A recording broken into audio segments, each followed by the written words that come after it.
আজকে ৩ নম্বর যেটা সাক্ষী সূরা বাকারার ১৪৩ নম্বর আয়াত শুরুতেই তেলাওয়াত করা হয়েছে। উম্মতে মুহাম্মাদীর সাক্ষী হবেন। আমরা যে নবীর উম্মত, আমরা কিন্তু সাক্ষী হব। আল্লাহ নিজে কোরআনে বলছেন। কাদের পক্ষে কাদের বিপক্ষে? আয়াতে কারিমার তরজমা করলেই বুঝতে পারবেন। অন্যান্য নবীদের উম্মতের পক্ষে এবং বিপক্ষে সাক্ষী। আল্লাহ পাক বলেন, وَكَذَلِكَ جَعَلْنَاكُمْ أُمَّةً وَسَطًا لِتَكُونُوا شُهَدَاءَ عَلَى النَّاسِ وَيَكُونَ الرَّسُولُ عَلَيْكُمْ شَهِيدًا।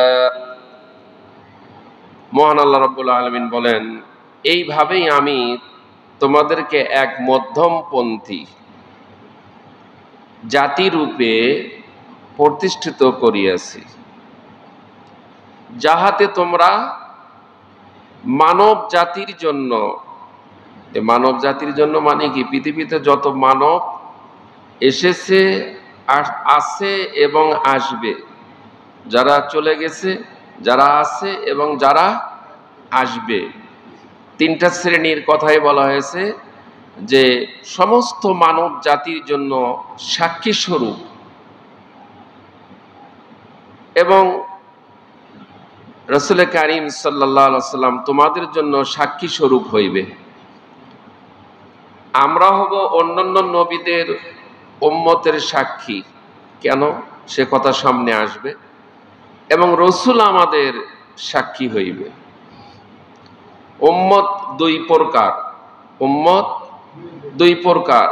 আল উম্মাহ বিল ইজাবা, যারা রাসূলের দাওয়াতকে পরিপূর্ণ মেনে ছিল। 2 নম্বর হচ্ছে আল উম্মাহ বিদ দাওয়া, যাদের কাছে দাওয়াত পৌঁছেছে কিন্তু ইসলাম পরিপূর্ণ মানেনি। উম্মত কয় প্রকার? 2 প্রকার। অতীতেও অন্যান্য নবীদের উম্মত, আদম আলাইহিস সালামের সব উম্মতই কি আদম আলাইহিস সালামের দাওয়াত কবুল করেছিল? না, কবুল করে নাই। কিছু করেছে, কিছু করে নাই।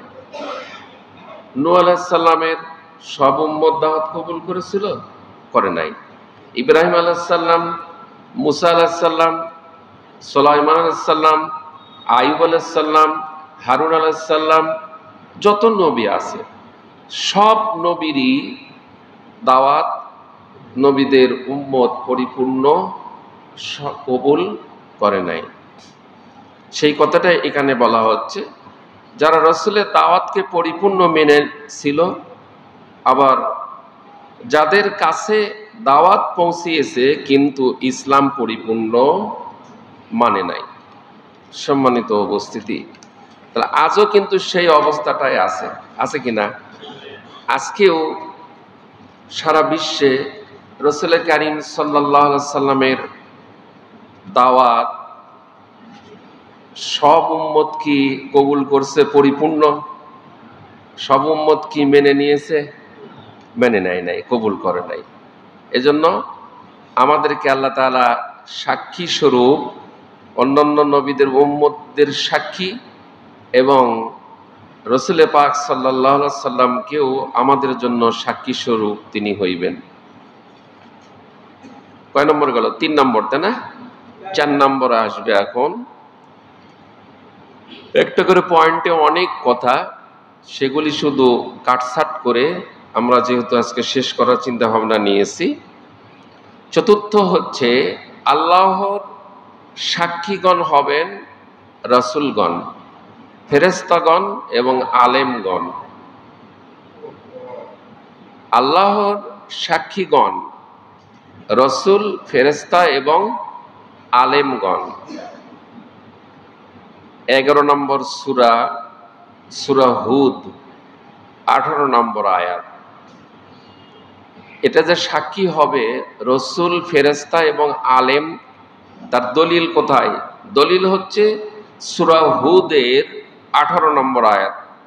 ওয়ায়াকুলুল আশহাদু হাউলাইল্লাযীনা কাযযাবু আলা রাব্বিহিম। আল্লাহ পাক ইরশাদ হচ্ছে, ওদেরকে কারা?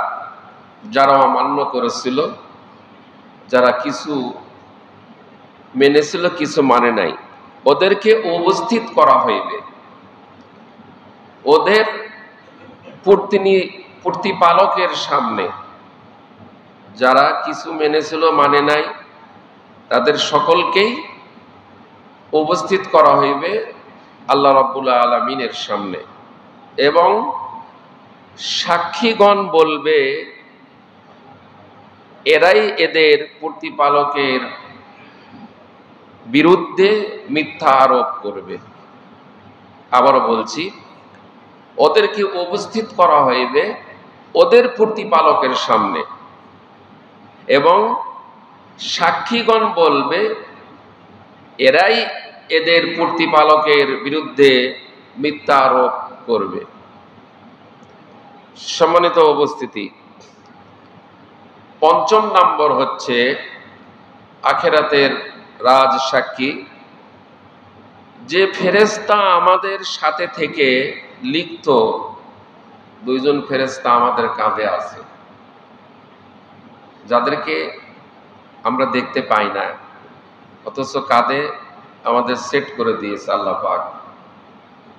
তার দলিল 82 নম্বর সূরা, সূরা ইনফিতারের 11 এবং 12 নম্বর আয়াত।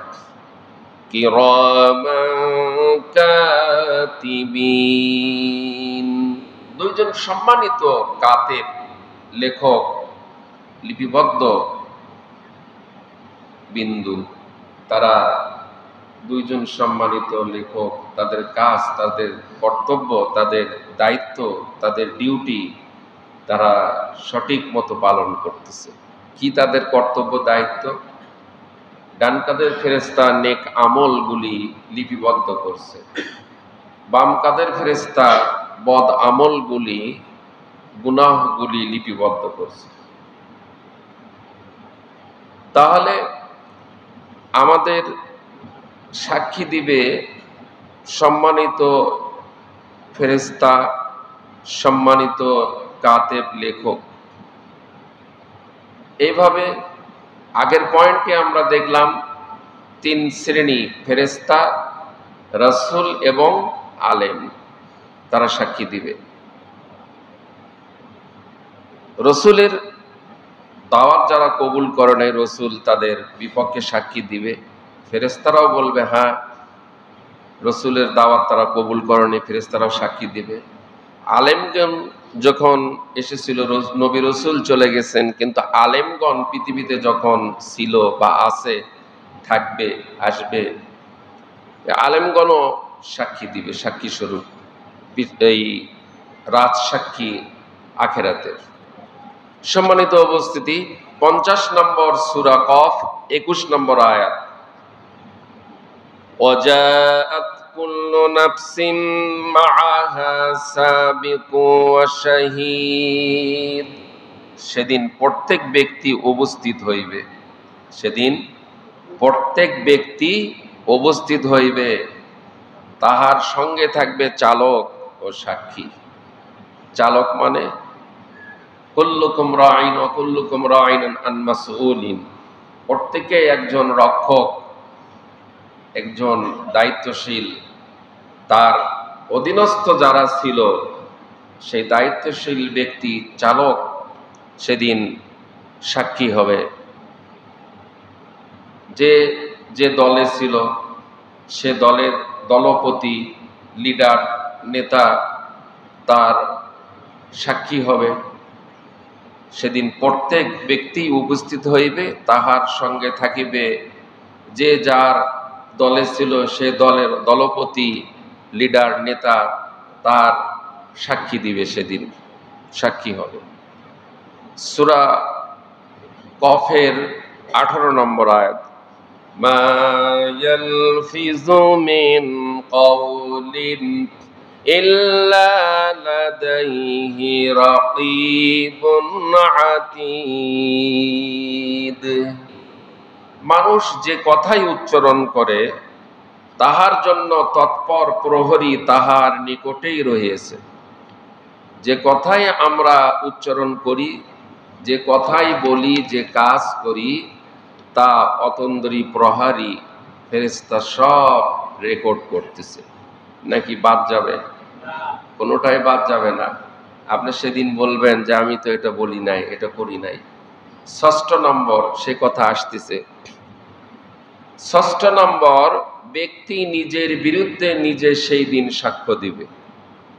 আমি আমার বিরুদ্ধেই সেদিন সাক্ষী দেব, আপনি আপনার বিরুদ্ধেই আপনি সাক্ষী দিবেন। দলিল আছে। ব্যক্তি নিজের বিরুদ্ধে নিজে সেদিন সাক্ষী দিবে মৃত্যুর সময়ে, হাসরের ময়দানে। আল্লাহ রাব্বুল আলামিন সূরা আনআম 30 নম্বর আয়াত, ওয়ালাউ তারা ইয বুকিফু আলা রাব্বিহিম ক্বালা আলাইসা হাযা বিল হাক্কি ক্বালু বালা ওয়া রাব্বিনা ক্বালা ফাযুকুল আযাবা বিমা কুনতুম তাকফুরুন। আল্লাহ রাব্বুল আলামিন বলেন, তুমি যদি দেখিতে পাইতে তাহাদেরকে যখন তাহাদের প্রতিপালকের সামনে দাঁড় করানো হবে এবং আল্লাহ বলবেন ইহা কি প্রকৃত সত্য নয়। আল্লাহ পাক বলছে, তুমি যদি দেখিতে পাইতে তাহাদেরকে যখন তাহাদেরকে প্রতিপালকের সামনে দাঁড় করানো হইবে এবং তিনি বলবেন ইহা কি প্রকৃত সত্য নয়। প্রশ্ন, তারা বলবে আমাদের প্রতিপালকের শপথ নিশ্চয় সত্য। তারা বলতেছে, আমার আল্লাহর কসম করে আমরা বলতেছি নিশ্চয় সত্য। তিনি বলবেন, তবে তোমরা যে কুফরি করিতে এজন্য তোমরা এখন শাস্তি ভোগ করো। আছে কিনা? কুফরির ভিতর নিমজ্জিত, শিরকের ভিতর নিমজ্জিত, বিদআতের ভিতর নিমজ্জিত, কুফরি হালতে রয়েছে, কুফরি করতেছে হর হামেশা, সব সময়। তো সেদিন তারা কুফরি করিতে এজন্য তোমরা এখন শাস্তি ভোগ করো। তখন তারা শাস্তি ভোগ করবে। সূরা আনআম 130 নম্বর আয়াত, ক্বালু শাহিদনা আলা আনফুসিনা ওয়া গাররাতুহুমুল হায়াতুদ দুনিয়া ওয়া শাহিদু আলা আনফুসিহিম আন্নাহুম কানু কাফিরিন। ওহারা বলিবে, আমরা আমাদের বিরুদ্ধে সাক্ষ্য দিলাম, আমরা আমাদের বিরুদ্ধেই সাক্ষ্য দিলাম। বস্তুত পার্থিব জীবন ওদেরকে প্রতারিত করেছিল, আর ওরা নিজেদের বিরুদ্ধে সাক্ষ্য দিবে যে তারা কাফের ছিল। মুসলমানের ভেতর এই শ্রেণীর আছে কিনা? ওরা বলবে যে আমরা আমাদের বিরুদ্ধে সাক্ষ্য দিলাম। বস্তুত দুনিয়ার জীবন ওদেরকে প্রতারিত করেছিল, প্রতারণায় প্রতারিত করেছিল, আর ওরা নিজেদের বিরুদ্ধে এই সাক্ষ্য দিবে যে তারা কাফের ছিল। কাফেররা সেদিন সারেন্ডার করবে, আত্মসমর্পণ করবে। আমরা দুনিয়াতে কাফের ছিলাম, আল্লাহ তোমার সাথে আর বাড়াবাড়ি করা যাবে না, আমরা সারেন্ডার হয়ে গেলাম। দুনিয়াত বাড়াবাড়ি করছিল, কিন্তু আখিরাতে আল্লাহর সামনে আর কোনো তর্ক বিতর্ক, কোনো বাক বিতণ্ডতা, কোনো যুক্তি, কোনো কিচ্ছু তারা আর করবে না। ডাইরেক্ট কাফেররা সারেন্ডার হয়ে যাবে। আর মুনাফিকরা বলবে আমরা তো ভালো কাজও করেছিলাম, মন্দ কাজও করেছি, কি বলেন, নামাজও পড়েছি, রোজাও রেখেছিলাম, হজও করছি, কোরবানিও দিয়েছি, জাকাতও দিয়েছি, 50-50, নেক আমলও করেছি, আবার বদ আমলও করেছি, মুনাফিকরা বলবে। এই জন্য মুনাফিকদের শাস্তি হবে কাফেরদের থেকে আরো বেশি। ইন্নাল মুনাফিকিনা ফি দারকিল আসফালি মিনান নার। মুনাফিকদের শাস্তি হবে কাফেরদের শাস্তির থেকে আরো বেশি তীব্র। সম্মানিত উপস্থিতি, 7ম নম্বর, তারা তাদের বিরুদ্ধে সাক্ষী হবে। এবার হাত পা সাক্ষ্য দিবে। কি করবে? হাত সাক্ষী দিবে। আখিরাতের রাজ সাক্ষী 7ম নম্বর, হাত পা সাক্ষ্য দিবে। ব্যক্তি অঙ্গগুলো সাক্ষী দিবে আমাদের শরীরের। 36 নম্বর সূরা, সূরা ইয়াসিনের 65 নম্বর আয়াত। আল-ইয়াওমা নাখতিমু আলা আফওয়াহিহিম ওয়া তুকাল্লিমুনা আইদিহিম ওয়া তাশহাদু আরজুলুহুম বিমা কানু ইয়াকসিবুন। আল্লাহ পাক বলেন, আমি আজ ওহাদের মুখে মোহর মেরে দেব। মুখ বন্ধ, মুখ বন্ধ, মুখে মোহর মেরে দিব। তাদের হাত কথা বলবে, তাদের সঙ্গে তাদের পা সাক্ষ্য দিবে তাদের কৃতকর্মের। হাত বলবে যে হাত দিয়ে পর নারী স্পর্শ করেছিল। পা বলবে যে হাত যেটা বলতেছে আমি পা আমাকে দিয়ে হেঁটে হেঁটে অমুক জায়গায় গিয়েছিল, পার্কের ভেতর গিয়েছিল। মাগরিবের আজান হয়, তাও এখানে আড্ডা চলে। এই গুনাহের কাজটা বন্ধ করা ফরজে আইন। এই গুনাহের কাজটা এখানে বন্ধ করা ফরজে আইন। সে বন্ধ করার ইমানদার লোক নাই বগুড়া শহরে। নামাজি লোক আছে, কিন্তু গুনাহের কাজ, পাপের কাজ, কবিরা গুনাহ, জেনার গুনাহ এখানে চলছে। সেই জেনা বন্ধ করার প্রশাসনের ভেতরও নাই, নামাজি মুসল্লিদের ভেতরও নাই, মসজিদ কর্তৃপক্ষ কমিটির ভেতরও নাই, শহরে কেউ নাই। এই গুনাহের কাজটা এখানে সকাল থেকে নিয়ে সন্ধ্যা পর্যন্ত প্রতিদিন এই জায়গায় গুনাহের কাজ হয়। আমরা নীরবে চোখ দিয়ে দেখেই, কান দিয়ে শুনেই চুপ করে আছি, বোবা হয়ে আছি।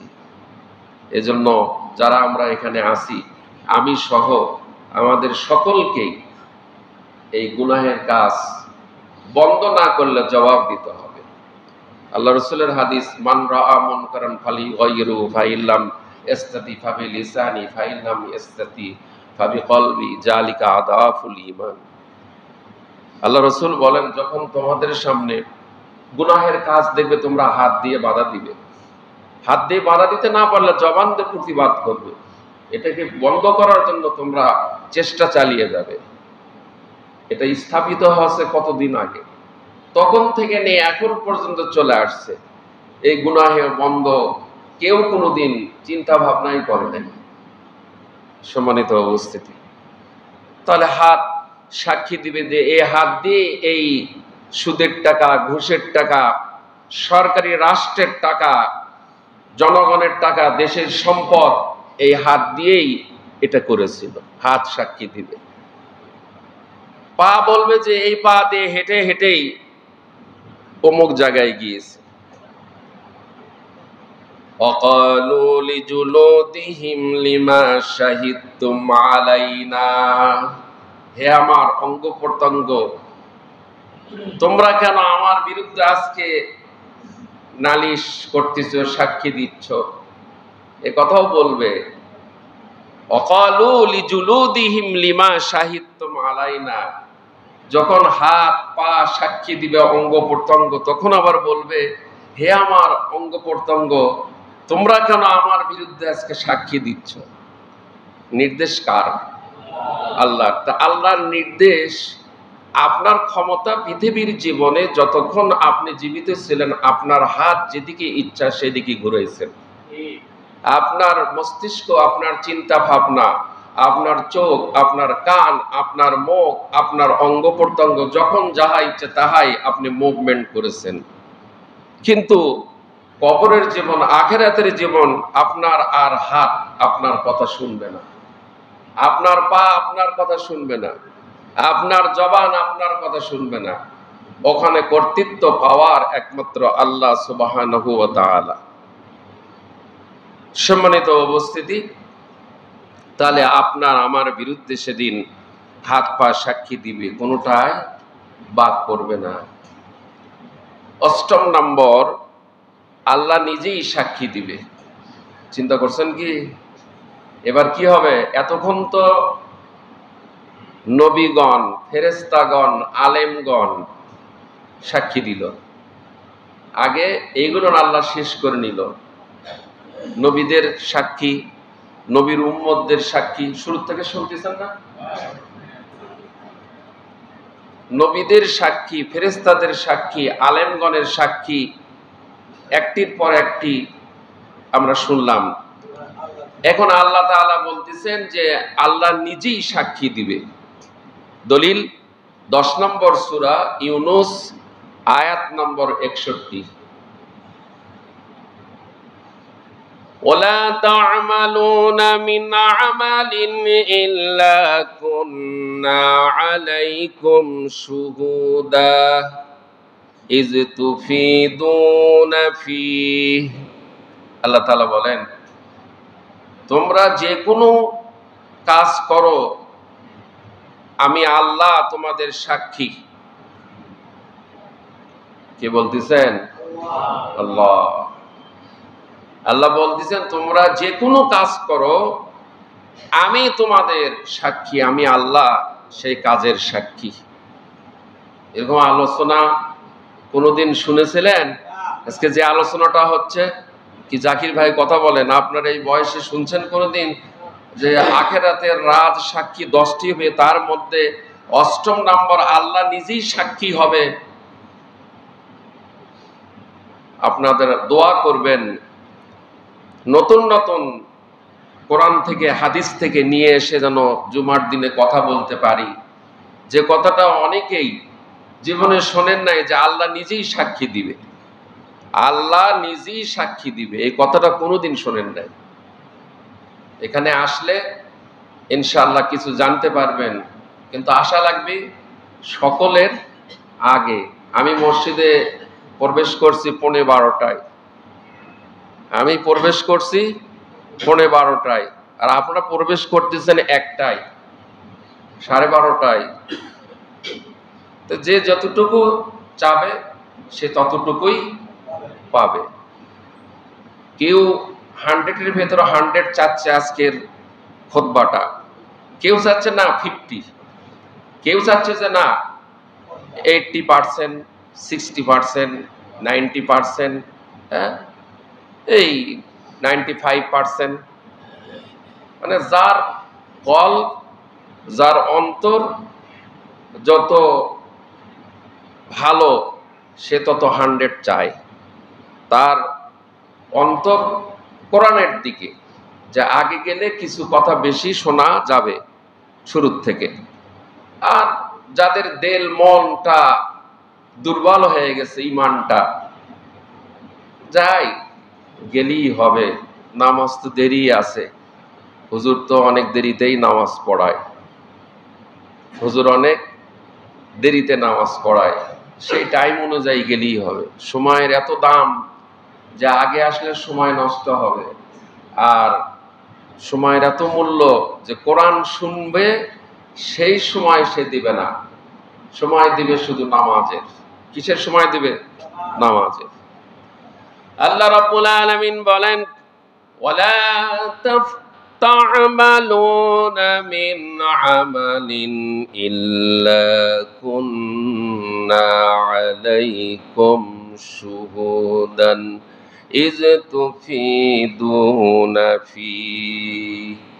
আল্লাহ রাব্বুল আলামিন বলেন, স্বয়ং আমি আল্লাহ নিজেই তোমরা যে কোনো কাজ করো আমি তোমাদের সাক্ষী, যখন তোমরা ওহাতে প্রবৃত্ত হও।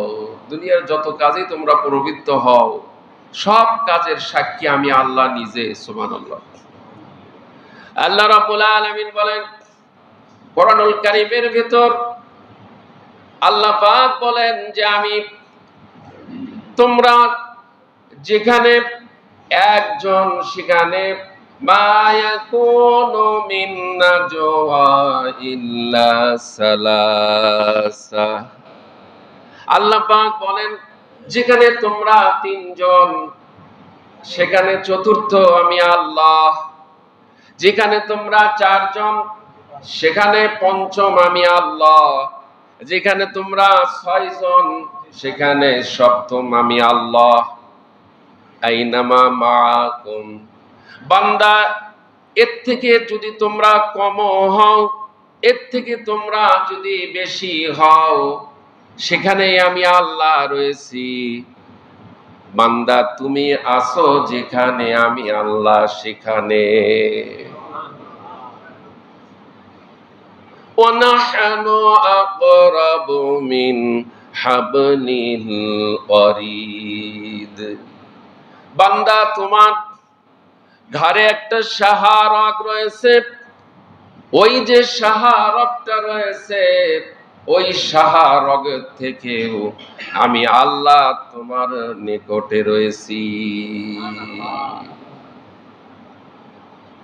সুতরাং চুরি করেন, ডাকাতি করেন, হাইজাক করেন, আর খুন খারাপি করেন, আর মানুষ হত্যা করেন, যেটাই করেন সাথে কে আছে? তা আল্লাহ নিজেই সাক্ষী দিবে, বান্দা তুমি না এই কাজ করেছিলে, তুমি না এই কাজ করেছিলে। আল্লাহ স্বয়ং নিজেই সাক্ষী দিবে। আল্লাহ আল্লাহ আল্লাহ। ঈমান যার আছে সে তওবা করে ফিরে আসবে, আর ঈমান যার নাই তাই ওই কাজেই লিপ্ত থাকবে। জোরে বলেন নাউজুবিল্লাহ। ঈমানের দরকার, তাকওয়ার দরকার, আল্লাহ ভীতির দরকার। যার ভয় আছে আল্লাহর, যার ক্ষণস্থায়ী জীবন, চিরস্থায়ী জীবন আমাদের জন্য অপেক্ষা করছে। ডানে বাঁয়ে তাকিয়ে দেখেন, সামনে পিছনের দিকে তাকিয়ে দেখেন, বাবা মা কোথায় চলে গেল, দাদা দাদি কোথায় চলে গেল, আত্মীয় স্বজন বন্ধু বান্ধব প্রতিবেশী কোথায় চলে গেল, আমরা আছি, আমরাও এক সময় চলে যাব। সুতরাং যার ঈমান আছে সে চুরি করবে না, ডাকাতি করবে না, কোনো হারাম কাজে লিপ্ত হবে না। 6 নম্বর সূরা আনআমের 19 নম্বর আয়াত আল্লাহ পাক আরো দলিল দিচ্ছেন। আগের দলিল শুনলেন ইউনুস, সূরা ইউনুসের 61 নম্বর আয়াত। এখন আবার দলিল আসতেছে সূরা আনআমের 19 নম্বর আয়াত। কুল আইয়ু শাইইন আকবারু শাহাদা। হে রাসূল আপনি বলুন সাক্ষ্যতে সর্বশ্রেষ্ঠ বিষয় কি? সাক্ষ্যতে সর্বশ্রেষ্ঠ, আকবার সবচাইতে বৃহৎ, সবচাইতে বড়, সবচাইতে শ্রেষ্ঠ বিষয় কি? কুলিল্লাহু শাহীদুন বাইনি ওয়া বাইনাকুম, বলো আল্লাহ আমার এবং তোমাদের মধ্যে সাক্ষী। রাসূল বলতেছেন আল্লাহ যে হে রাসূল আপনি বলুন আল্লাহ আমি রাসূল এবং তোমরা আমার উম্মত, আমাদের উভয়ের মধ্যে সাক্ষী হচ্ছেন আল্লাহ। এরপর কোরআনের কথা, ওই দিন মুক্তির একটি পথ, তা হলো কোরআন। ওই দিন মুক্তির নাজাতের একটি পথ হবে, সেটা কি? আল কোরআন। আল কোরআন কয় নম্বর বলা হলো? 8 নম্বর বলা হয়েছে। কত নম্বর? অষ্টম নম্বর বলা হয়েছে। আপনারা কি ঘুমাচ্ছেন? আপনারা মনে হয় ঘুমাচ্ছেন, আর না হলে কথা বোঝা যাচ্ছে না, তা না হলে সঠিকটা বলতে পারলেন না। আমি তো অষ্টম নম্বর বললাম, একটি একটি করে সিরিয়াল করে বলছি না? 3 নম্বর থেকে শুরু করছি, বাদ পড়ছে? একটি করে আমি সিরিয়াল ভাবে বলে আসছি। এবার আসেন নবম, আখেরাতের রাজসাক্ষী নবম, 9 নম্বর। 9 নম্বর, قال النبي صلى الله عليه وسلم القرآن حجة لك أو عليك। কোরআন পক্ষে এবং বিপক্ষে সাক্ষী দিবে। কোরআনের পক্ষে যারা ছিল পৃথিবীতে, কোরআন কি তাদের বিপক্ষে যাবে না পক্ষে থাকবে? হ্যাঁ, একটু কথা বললে আল্লাহ খুশি হবেন। হ্যাঁ, আর যারা কোরআনের 50-50 মেনেছিল আর 50 মানে নাই, কোরআন তার ওই 50 পক্ষে থাকবে আর 50 বিপক্ষে থাকবে। এরকম মুসলমান আছে কিনা? বাংলাদেশে আছে কিনা? বগুড়ায় আছে কিনা? আপনার যে এলাকায় বসবাস করেন সেই এলাকায় আছে কিনা? আর বলা লাগবে? আর বলার দরকার নাই, আকলবান ইশারাই যথেষ্ট। আপনি দেখেন কে কোরআনের পক্ষে আর কে কোরআনের বিপক্ষে। জান্নাত চায়।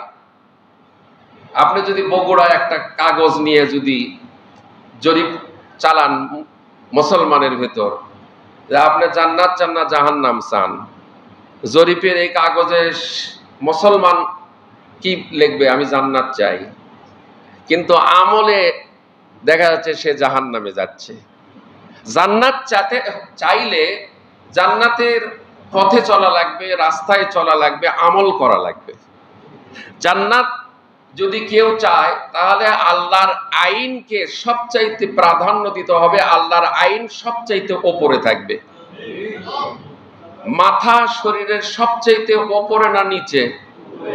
পা হচ্ছে সবচাইতে নিচে আর মাথা হচ্ছে সবচাইতে ওপর। মানুষের তৈরি করা তন্ত্র মন্ত্র ইজম, মানুষের তৈরি করা আইন কানুন সব পায়ের নিচে থাকবে। আর কোরআন থাকবে, আল্লাহর কালাম কোরআন থাকবে মাথার ওপরে। আজকে কোরআন পড়ে রয়েছে পায়ের নিচে, মানুষের আইন পড়ে রয়েছে মাথার ওপরে। এর চাইতে আর দৃষ্টান্ত এর থেকে আমার জ্ঞানে যতটুকু আমার জ্ঞানে এসেছে ততটুকু ক্লিয়ার করে দিলাম। আল্লাহ তুমি সাক্ষী থাকো, আমি পৌর পার্ক বায়তুল বাড়ি মসজিদে আজকে যে সমস্ত মুসল্লি এসেছে, আমি তোমার কোরআন থেকে আখেরাতের রাজ সাক্ষী 10টি কোরআন থেকে বের করে গবেষণা করে সেগুলি প্রায় 3টি জুমা, ওইদিকে 2টা জুমা গেছে, আজকে একটি, 3টি জুমায় খুতবা দিয়ে বুঝিয়ে দিলাম কাল কিয়ামতের ময়দানে মুসল্লিরা যেন আমার বিরুদ্ধে এগেনস্টে আল্লাহর আদালতে মামলা দায় না করে। সেজন্য আমার দায়িত্ব ওমা আলাইনা ইল্লাল বালাগ, কোরআনের কথাগুলি পৌঁছিয়ে দেওয়া। এই মিম্বরে যখন যে ইমামি আসবে তার দায়িত্ব সবচাইতে রবকে, মাবুদকে, খালেককে, আল্লাহকে খুশি করা। আল্লাহকে খুশি করে পৃথিবীর সমস্ত মাখলুককে বেজার করলে আল্লাহ খুশি হন। আর আল্লাহকে বেজার করে অসন্তুষ্ট করে বিশ্বের সমস্ত সৃষ্টিকুল মাখলুককে খুশি করলে আল্লাহ অসন্তুষ্ট হয়ে যাবে। এজন্য রবকে খুশি করা দরকার। সারা বিশ্বে অসন্তুষ্ট হয়ে যাক, সমস্ত সৃষ্টিকুল গোটা দেশবাসী অসন্তুষ্ট হয়ে যাক, কিন্তু আল্লাহকে খুশি করতে হবে। আমার বাবা আমার মা অসন্তুষ্ট হয়ে যাক, আমার আল্লাহকে খুশি করতে হবে। নাকি আল্লাহকে বাদ দিয়ে বাবা মা খুশি করব, আল্লাহকে বাদ দিয়ে পীর সাহেবকে খুশি করব, আল্লাহকে বাদ দিয়ে রসুলকে বাদ দিয়ে আমার নেতা নেত্রীকে আমি খুশি করব? করতেছি কি? তাই করতেছি না? আমরা কিন্তু তাই করতেছি। আল্লাহকে আল্লাহর জায়গায় রেখে দিছি, রসুলকে রসুলের জায়গায় রেখে দিয়েছি, নেতার নেত্রীকে খুশি করতেছে কি না? ভাই সব একটা জিনিস জানে রাখবেন, আখেরাত যাই বিশ্বাস করে, একটু আগেই বলছি, সে মন চাই জীবন যাপন করবে না।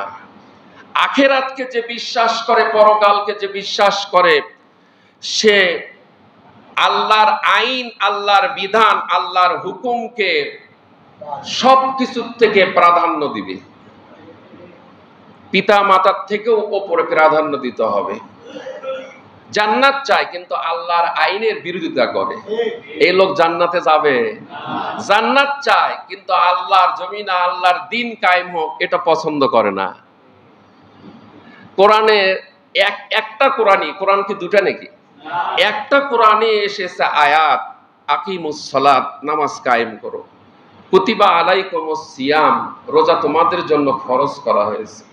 ওয়ালিল্লাহি আলান নাস হিজ্জুল বাইতি মান ইসতাতা ইলাইহি সাবিলা, সামর্থ্যবানের জন্য তোমাদের হজ করা ফরজ করে দেওয়া হয়েছে।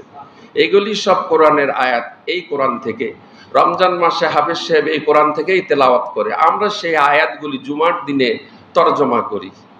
তাহলে এবার আসেন সূরা আশ-শূরা 13 নম্বর আয়াত।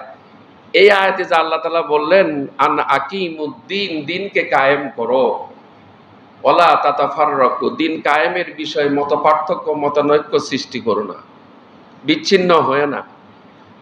আকিমুস সালাতের পরে ওয়ালা তাতাফাররাকু বা ওয়ালা তাফাররাকু আল্লাহ বলেন নাই।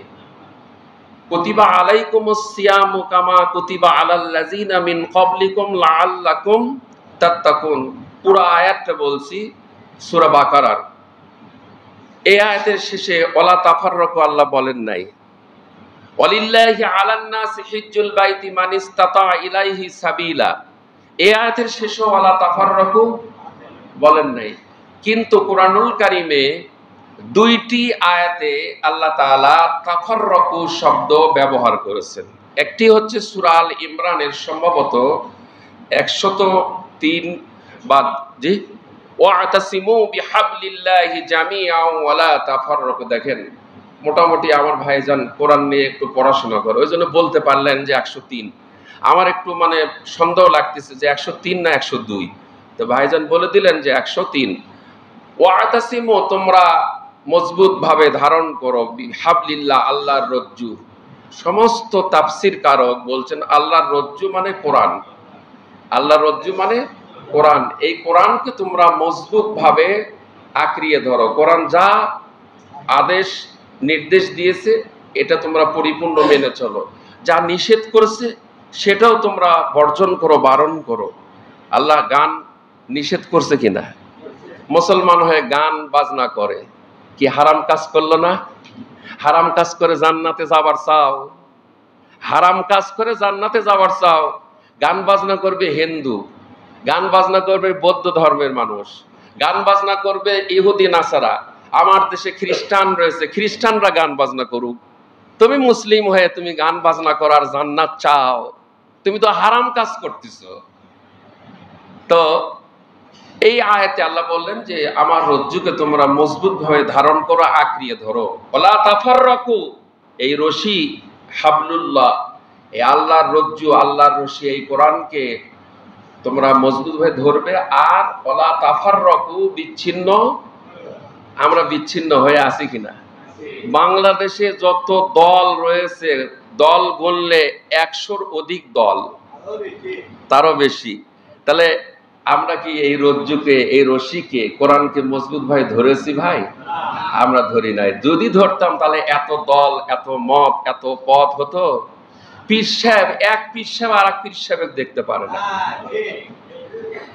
এক পীর সাহেব আর এক পীর সাহেব দেখতে পারে না। তাদের ভেতরে বিভেদ, বিচ্ছিন্ন দলাদলি, তারাও বিচ্ছিন্ন রয়েছে। পীর সাহেবরাও, আলেম ওলামারাও, মুসলমানরাও। তাবলিগ জামাত এক ছিল, সেই তাবলিগ জামাত পর্যন্ত 2 ভাগ হয়ে গেছে। এটা সত্য কিনা?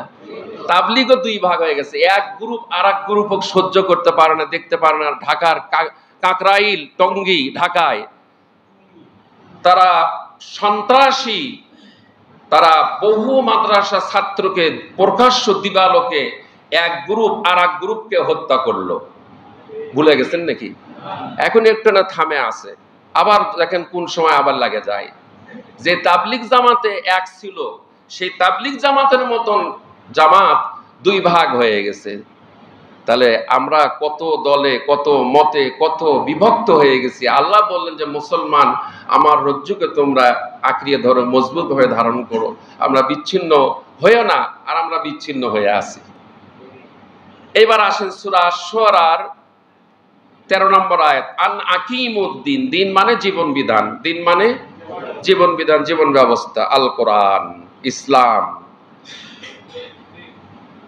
এইটা প্রতিষ্ঠিতর জন্য তোমরা বিচ্ছিন্ন হবে না। ওয়ালা তাতাফাররাকু, তাফাররক সৃষ্টি করবে না, বিভেদ সৃষ্টি করবে না, দলাদলি করবে না, বিচ্ছিন্ন হবে না। তোমরা আমার দ্বীনকে কায়েম করার জন্য সমস্ত মুসলিম নর নারী এক প্ল্যাটফর্মে আসবে, ঐক্যবদ্ধ থাকবে, ঐক্যবদ্ধ হয়ে তোমরা আমার দ্বীনকে কায়েম করবে জমিনে।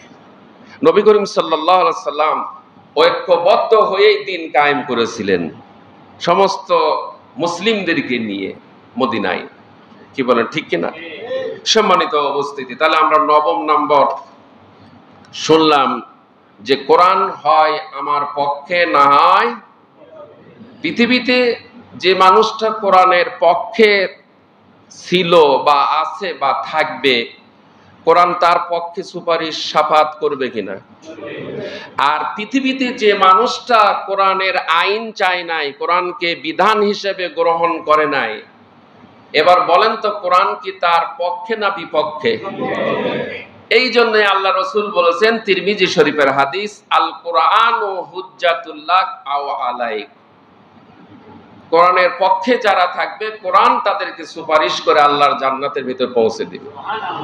এখন ইমানদার মুসলমান মুমিন দুনিয়া চায় না আখিরাত চায়? না না, আখিরাত, আখিরাত। মুমিন কখনো দুনিয়া চায় না, মুমিন চায় আখিরাত। আখিরাত তো চিরস্থায়ী, আর দুনিয়া হচ্ছে ক্ষণস্থায়ী। 60-70 বছর মার পেটে সন্তান, 10টি মাস মা পেটে নিয়ে আছে, ডেলিভারি হওয়ার পরেই মারা গেছে, অথবা মৃত্যু সন্তানই ডেলিভারি হয়েছে, অথবা কয়েকদিন পর মারা গেল। এই তো ক্ষণস্থায়ী, এই তো হচ্ছে ক্ষণস্থায়ী, এটাই হচ্ছে ক্ষণস্থায়ী। আর আখিরাত হচ্ছে চিরস্থায়ী। যত মজবুত করে মানুষ বাসা বাড়ি করে, অথচ রাসূল বলছেন মুসাফির আমরা, ডান দিকে সালাম ফিরাইছি, বাম দিকে সালাম ফিরান পর্যন্ত তোমার বেঁচে থাকার, জীবিত থাকার নিশ্চয়তা, গ্যারান্টি তোমাদের নাই। জুমার নামাজ যখন যে ওয়াক্ত পড়বে, সেই নামাজ জীবনের শেষ নামাজ। নিঃশ্বাস নিয়েছো, ছাড়তে পারবে এ কোনো গ্যারান্টি নাই। তাহলে আমার আপনার জীবনের বেঁচে থাকার গ্যারান্টি নাই, আর আমরা করতেছি কি উল্টা পাল্টা কাম, উল্টা পাল্টা কাম। কোরআনের পক্ষে নাই, বরং কোরআনের বিপক্ষে, কোরআনের বিপক্ষে অবস্থান করতেছি। ঠিক আছে, করেন, এখানে আল্লাহ স্বাধীনতা দিয়েছে, দিয়েছেন কিনা? দিয়েছেন কিনা? এখানে স্বাধীনতা দিয়েছেন, যার যা খুশি, যার যার ইচ্ছা তাই সেটা করুক। আমি আস্তে করে আখেরাতে সাইজ করব এদেরকে। আল্লাহ বলতেছেন এদেরকে আমি আল্লাহ নিজেই সাক্ষী দিব, তুমি কি করেছিলে। আমি নিজেই রাজ সাক্ষী, আল্লাহ নিজেই আখেরাতের রাজ সাক্ষী হবেন। 10টি পয়েন্টের ভিতর আল্লাহ নিজেই রাজ সাক্ষী হবেন। তাহলে 9 নম্বর গেল। এবার আসেন কয় নম্বর? 10 নম্বর, সর্বশেষ যেটা আখিরাতের রাজ সাক্ষী, আসসিয়ামু আল কুরআনু ইয়াশফাউ লিন-নাস আবদি ইয়াউমাল কিয়ামাহ। কিয়ামতের দিন সিয়াম, কোরআন আমাদের জন্য সুপারিশ করবে, শাফাআত করবে। সিয়াম বলবে, রোজা বলবে যে পৃথিবীতে সে রোজা পালন করেছিল, সাপ্তাহিক রোজা রেখেছিল 2 দিন, মাসে 3 দিন নফল রোজা, তারপরে ওয়াজিব রোজা, সুন্নত রোজা, ফরজ রোজা পালন করেছিল। রোজা তার জন্য সুপারিশ করবে, কোরআন তার জন্য শাফাআত করবে, সুপারিশ করবে। তো সেই কোরআনের যদি সুপারিশ আমরা পেতে চাই, কোরআনকে 50-50 না 100? কোরআনকে 100, কোরআনকে 100 মেনে নিতে হবে। বেশ চাই, কিন্তু আল্লাহর আইন চাই না। জমিন কার? আল্লাহর জমিন, আল্লাহর আইন চাই না, বেহেশত চাই। যে মানুষটি আল্লাহর জমিনে বসবাস করে, আপনার কি আছে? আমার কিছু আছে? অক্সিজেনটা কার? আল্লাহর। শরীরটা, হাতটা, পাটা, পুরোটা শরীর আল্লাহর, জমিনটাও আল্লাহর। আল্লাহর জমিনে আল্লাহর আইন চলবে না, তা কার আইন চলবে? জান্নাত যদি কেউ চায়, তাহলে আল্লাহর জমিনে আল্লাহর আইন তাকে চাইতে হবে এবং আল্লাহর আইনের পক্ষে তাকে থাকতে হবে এবং আল্লাহর আইন বাস্তবায়ন, কায়েম, প্রতিষ্ঠিত করার জন্য তাকে সংগ্রাম চালিয়ে যেতে হবে। যে কাজটা করেছেন সমস্ত নবী রাসূলরা, যে কাজটা করেছেন সমস্ত সাহাবায়ে কেরামরা, যে কাজটা করেছেন উলামায়ে কেরামরা, আওলাদ রাসূল যারা,